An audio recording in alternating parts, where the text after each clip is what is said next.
and welcome to Home with Sarah Jane. Today's video is a homeschooling video. Today I wanted to share what is going to be inside of our February morning basket. If you are new here, hello and welcome. My name is Sarah and I'm a homeschooling mom to two girls ages 10 and 14. And if you're a returning subscriber, welcome back and thank you so much for stopping by once again. I do really appreciate you. So, this basket is a little bit different from some of my other baskets that you may have seen that may have been pretty hefty or like large baskets.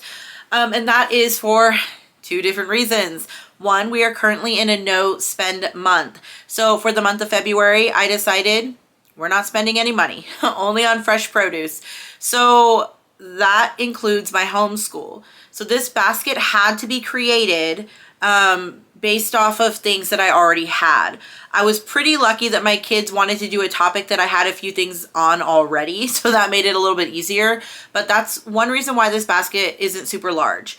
Now, another reason why February's morning basket isn't too large is because coming from January's morning basket, which was book and a game a day for our morning time, it was just phenomenal. January's morning basket of book and a game, it really refreshed our homeschool and it brought a lot of fun. It brought a lot of silliness to our mornings and I don't really want to break completely with that. So I wanted to make sure that I wasn't adding too many things into our morning basket to where we didn't have time to play games.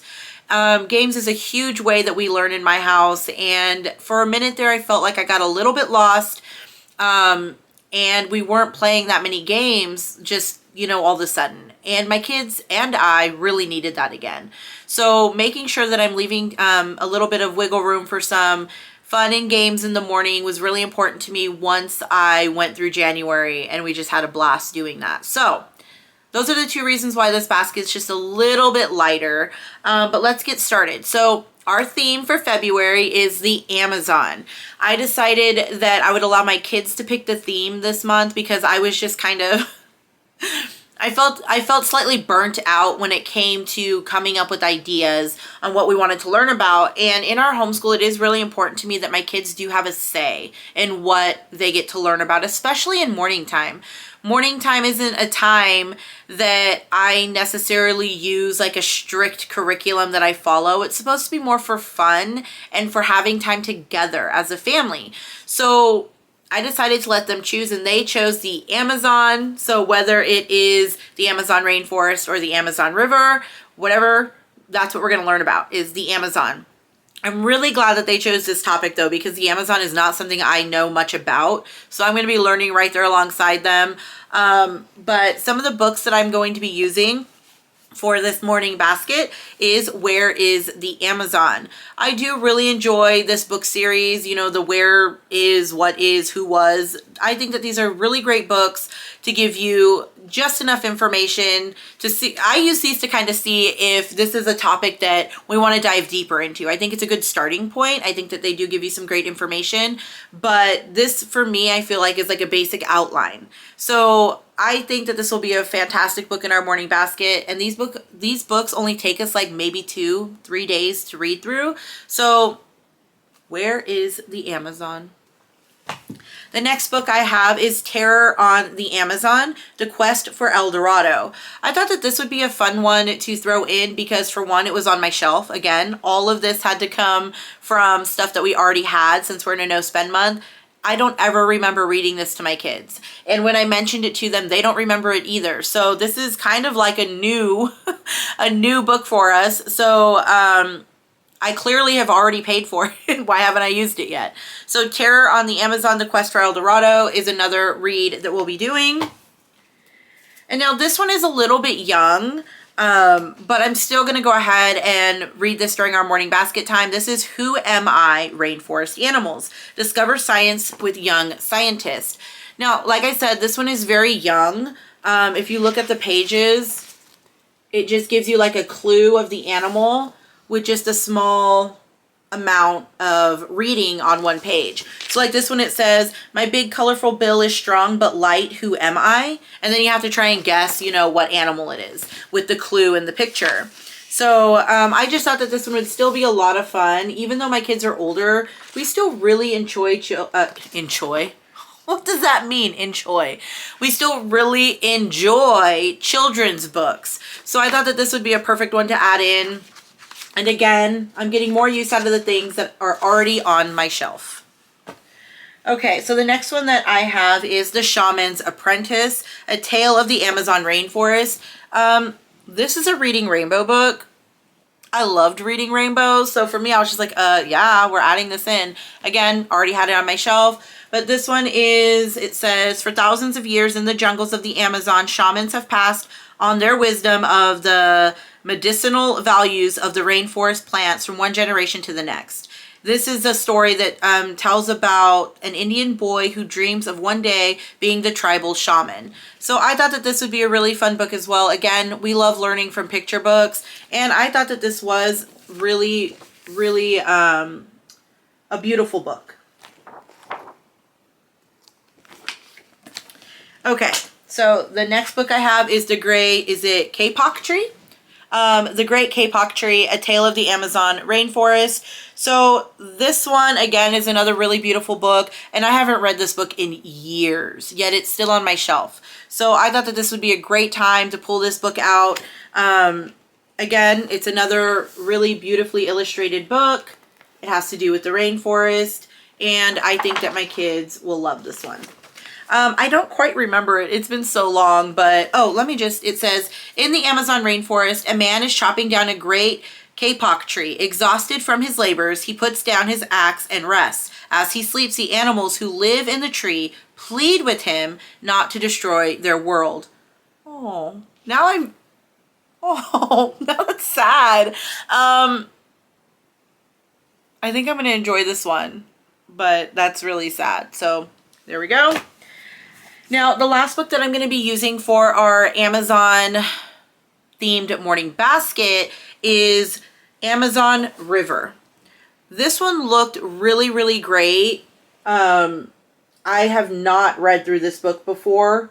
We have no clue.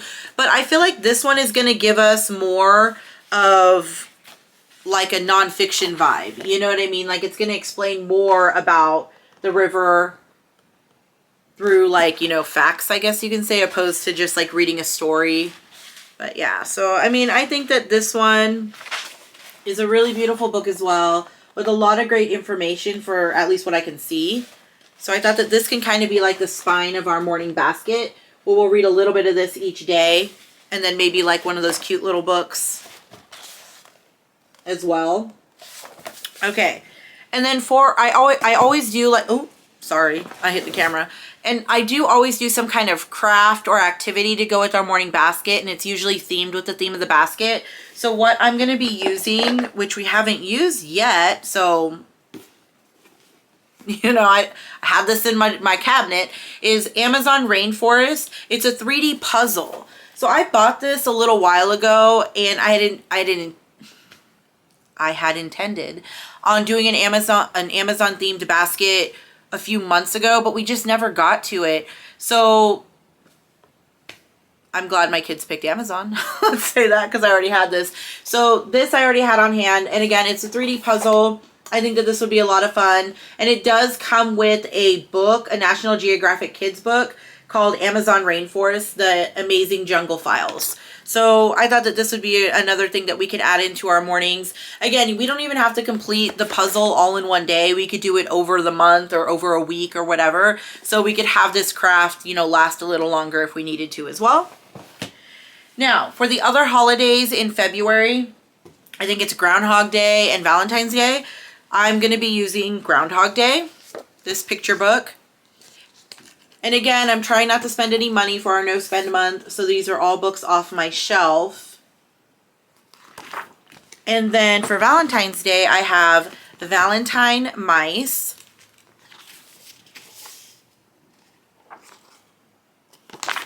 And then this one is such a sweet story. We bought this one last year, and I read this to my kids, and I just fell in love with this one. This one's called Somebody Loves You, Mr. Hatch. It made me cry. I mean, that doesn't say much. A lot of things make me cry. A lot of books. But yeah, this one was really, really sweet. So we'll be reading this one as well. But again, this one is about a man gets a package delivered to him for Valentine's Day, but it wasn't intended for him, and he didn't know that until later. So it's just, you know, it's one of those like little touching stories. So this is a sweet little book that I'll be using for Valentine's Day. Now, for our book and a movie pick, we are actually currently working through The Great Gilly Hopkins, and we're going to have to push it into February a little bit. So we're going to be finishing up The Great Gilly Hopkins. This book was, it had some harsh moments that I didn't realize were going to be in there.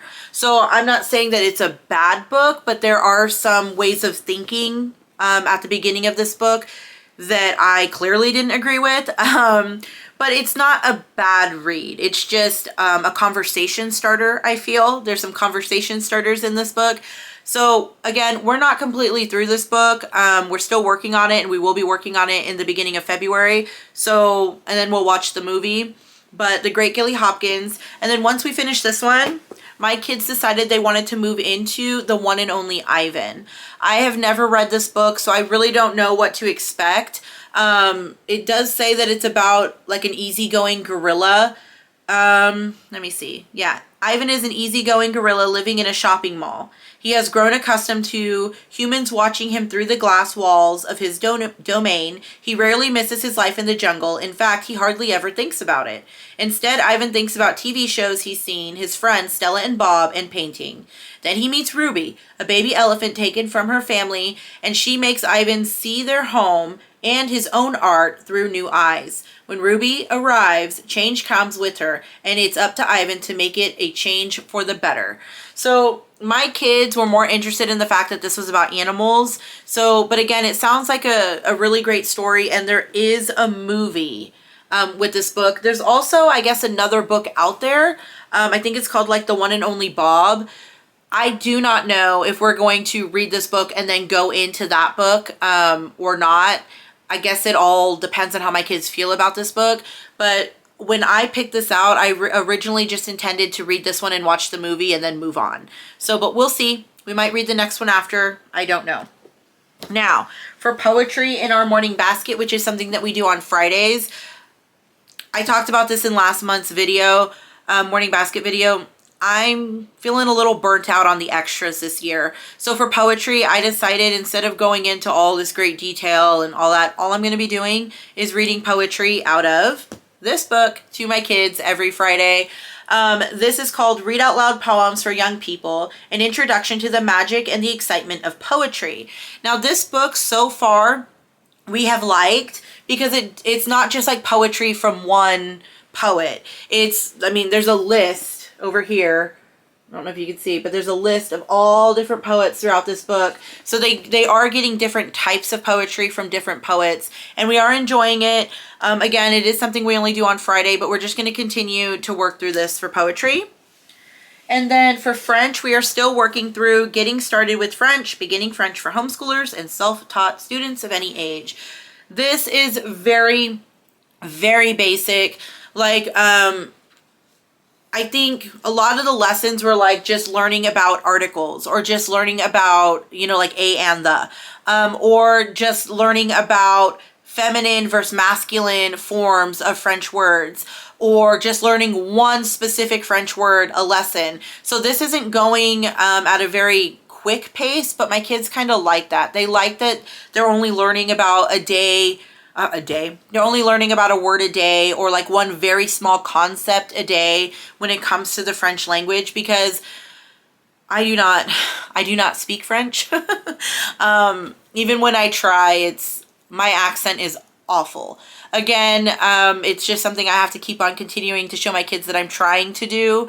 But this has been really great for us because it's so basic, so beginner, so easy that it makes it really easy to add to our morning basket. I mean, this is like 5 minutes, 5 to 10 minutes a day that we spend on French, and my kids are getting a little bit, you know, of knowledge about the French language. So for us, this is what we need right now, and it's working. So that's why it's still here. Okay.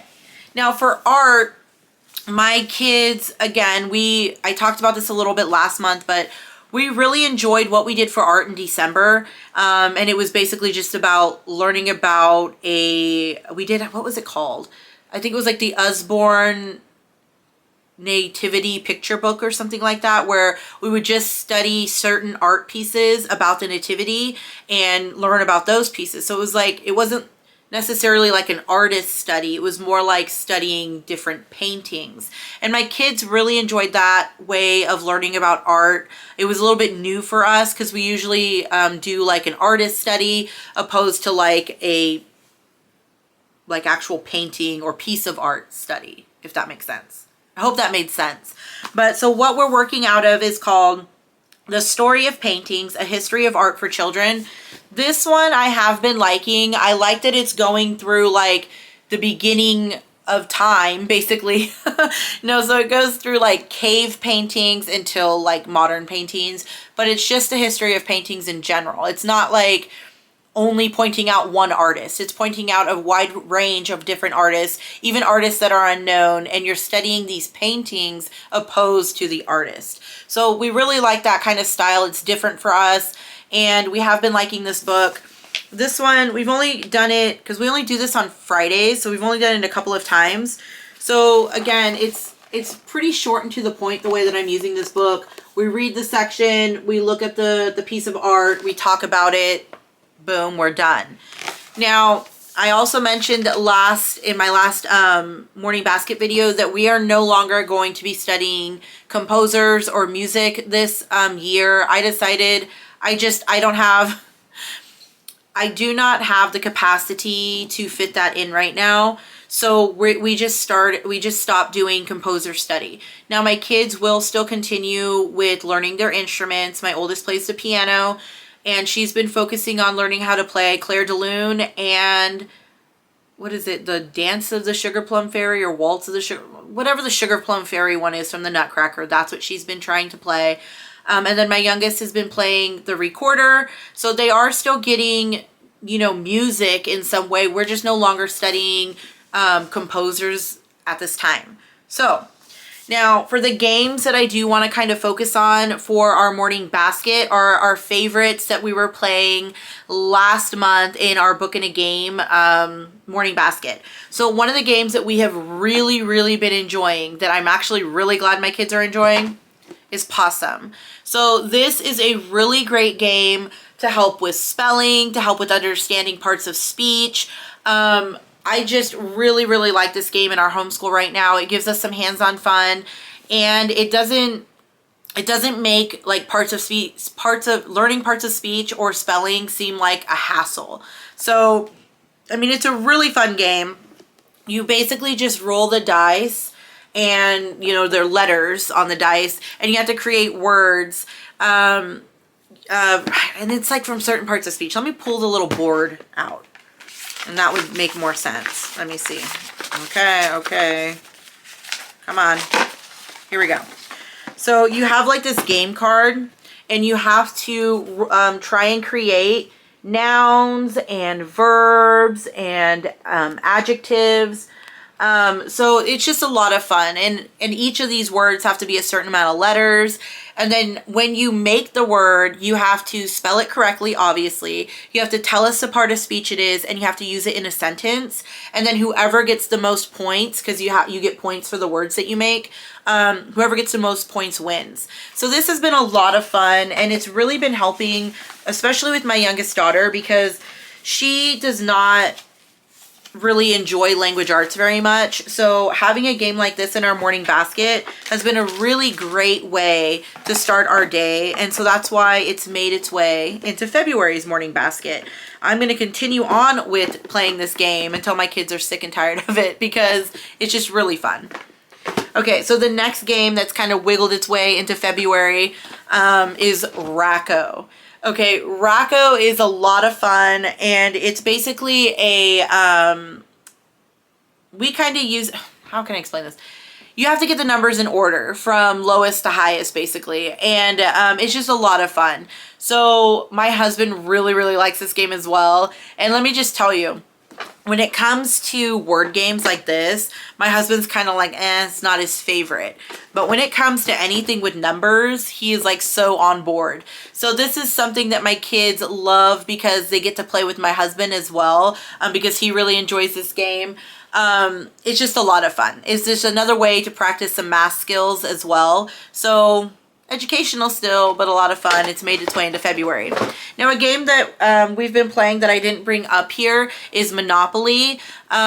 We have been playing Monopoly, and we probably will play Monopoly here and there in February, but I had to remove it from the morning basket because Monopoly takes so long.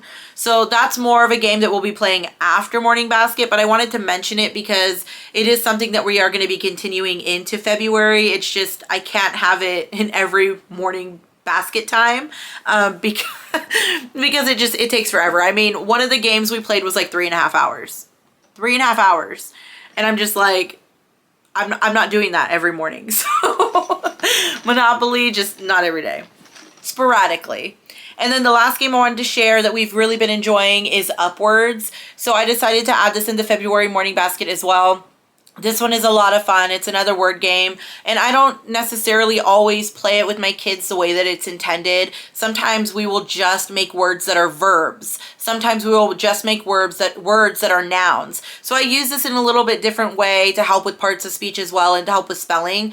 But even when we play the game as it's intended, it's still a lot of fun. So this is going to be a game that we play during morning time as well. And again, this is one of those games I'm going to continue to play until my kids are sick and tired of it. So that is everything inside of February's morning basket. Again, this is a little bit lighter, but I really wanted to bring in games again because that's something that we used to do all the time. And for some reason, there was a couple of months that we just didn't. And it showed. Like, it showed that we took those games and that fun and that silliness out of the mornings, and it kind of gave us this burnt out feeling without that fun. So bringing these games back, I'm really excited for. And also, again, our theme was the Amazon, but again, because I'm in a no spend month, I had to create this basket without spending any money. So this is what I came up with, and I hope you enjoyed it. I hope it gave you some if I can speak, I hope it gave you some ideas. If you have any questions, please leave it in the comment section. If you like this video, please give it a thumbs up. Thank you so much for stopping by. You have a great day. Bye.